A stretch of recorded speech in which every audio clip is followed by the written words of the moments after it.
नमस्कार मित्रों और मेरे प्रिय छात्रों। संविधान की उद्देशिका ये हमारा नागरिक शास्त्र कक्षा 7वीं का दूसरा पाठ है। पिछले वीडियो में हमने भारतीय संविधान को एक प्रभुत्व संपन्न समाजवादी पंथ निरपेक्ष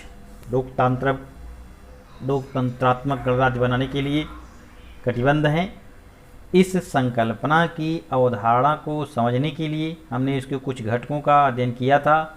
इसमें पहला घटक था प्रभुत्व संपन्न राज्य, दूसरा था समाजवादी राज्य, तीसरा था पंथ निरपेक्ष राज्य। आज हम चौथे घटक के बारे में चर्चा करेंगे। चौथा घटक है लोकतांत्रिक राज्य। लोकतंत्र में प्रशासन की सत्ता लोगों के हाथों में होती है। उनकी इच्छा के अनुसार सरकार निर्णय लेती है और नीतियां निर्धारित करती है।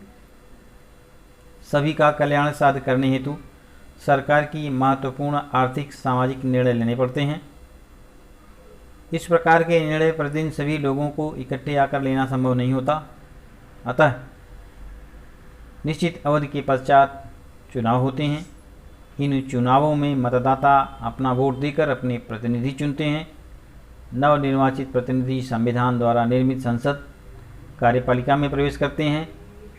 संविधान में उल्लिखित प्रक्रिया द्वारा संपूर्ण जनता के लिए निर्णय लिए जाते हैं। पांचवा है गणराज्य। हमारे देश में लोकतंत्र के साथ साथ गणतांत्रिक प्रणाली प्रचलित है।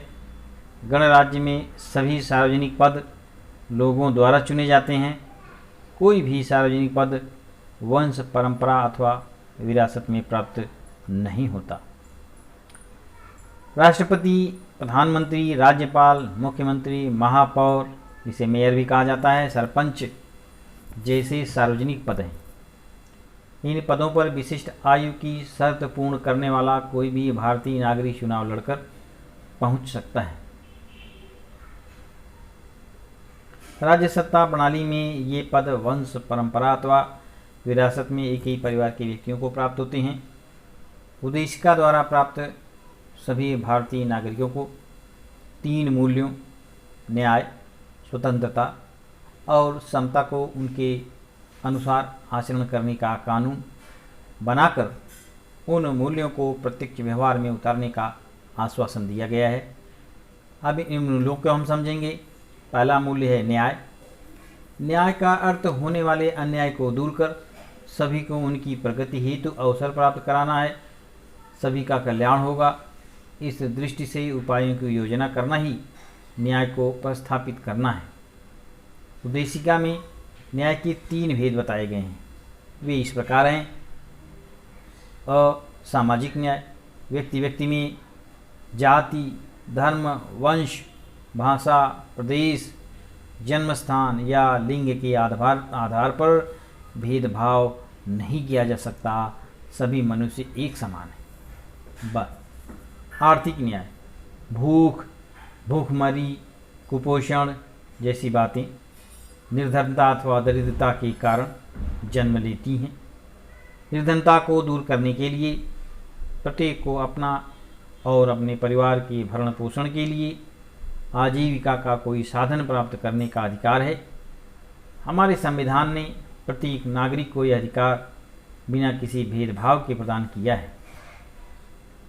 राजनीतिक न्याय, देश का शासन चलाने में सभी को प्रतिभागी बनने का अधिकार मिलना चाहिए। परिणामतः हमने वयस्क मतदान प्रणाली को अंगीकार किया है।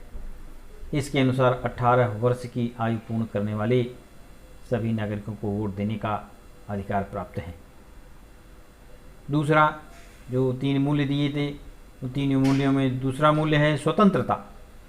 हम पर अन्यायकारी और अनुचित प्रतिबंध न होना तथा हमारी क्षमताओं का विकास होने हेतु पोषक वातावरण का होना स्वतंत्रता की व्याख्या है। लोकतंत्र में नागरिकों को स्वतंत्रता प्राप्त रहती है। स्वतंत्रता के होने से ही लोकतंत्र दृढ़ और परिपक्व बनता है। विचारों और अभिव्यक्ति की स्वतंत्रता व्यक्ति की मौलिक स्वतंत्रता है।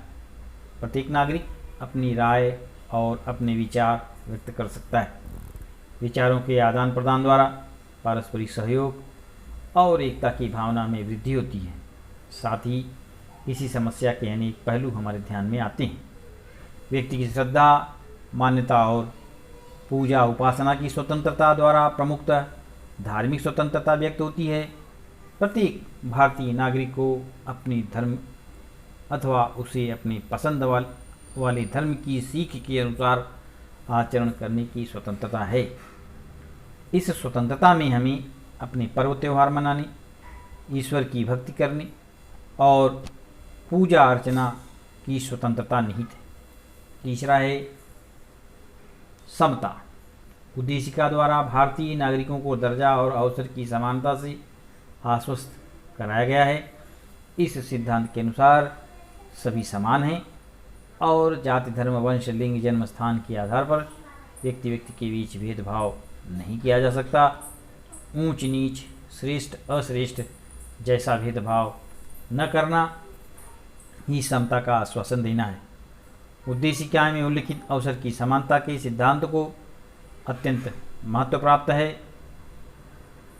अपनी उन्नति के अवसर सभी को प्राप्त होंगे। वे उपलब्ध करवाते समय किसी भी प्रकार का भेदभाव नहीं किया जाएगा। संविधान की उद्देशिका में एक अनूठे आदर्श अथवा सिद्धांत का उल्लेख मिलता है। वह आदर्श अथवा सिद्धांत से तात्पर्य बंधुता का निर्माण करने का उद्देश्य और व्यक्ति की गरिमा बनाए रखने का आश्वासन है। आज की वीडियो में मित्रों इतना ही। इस पाठ का जो शेष भाग है वो अगले वीडियो में करेंगे। आप सभी को धन्यवाद।